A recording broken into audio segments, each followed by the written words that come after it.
రాష్ట్ర ప్రభుత్వంపై ఆగ్రహం వ్యక్తం చేశారు. ఎల్లంపల్లి ప్రాజెక్టు కాళేశ్వరంలో అంతర్భాగమేనని, సాంకేతిక పరిష్కారాల ద్వారా నీటిని సమర్థవంతంగా మళ్లించవచ్చని ఆయన స్పష్టం చేశారు.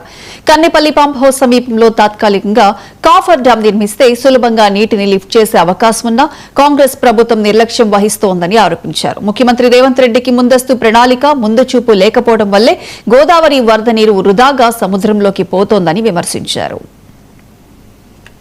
రేవంత్ రెడ్డికి ముందు చూపు లేకున్నా ఒక ముఖ్యమంత్రిగా బాధ్యత గల ప్రభుత్వ అధినేతగా ఏదైతుందో అని ముందు చూపు ఉండాలి. వీళ్ళు ఎల్లినో లాంటి పరిస్థితి ఎదురవుతున్నప్పుడు ఏదైతుందో మీరు కన్నెపల్లి పంప్ హౌస్ నుండి వాటర్ లిఫ్ట్ చేసుకోవడానికి ఆ 93.5 మీటర్ లెవెల్ బిల్డప్ చేసుకోవడానికి అవసరం వస్తే కింద కాఫర్ డ్యామ్ నిర్మాణం చేయవయా. కన్నెపల్లి పంప్ హౌస్ దిగువన ఏదైతే కిలోమీటర్ అటో ఇటో వేర్ ఇట్ ఈస్ సూటబుల్ ఓ కాఫర్ డ్యామ్ నిర్మాణం చేయు. వీళ్ళు పోలవరం ప్రాజెక్ట్ నిర్మాణానికి ఏదైతే కాఫర్ డ్యామ్ బేస్ చేసుకొని నిర్మాణం చేస్తుండ్రు.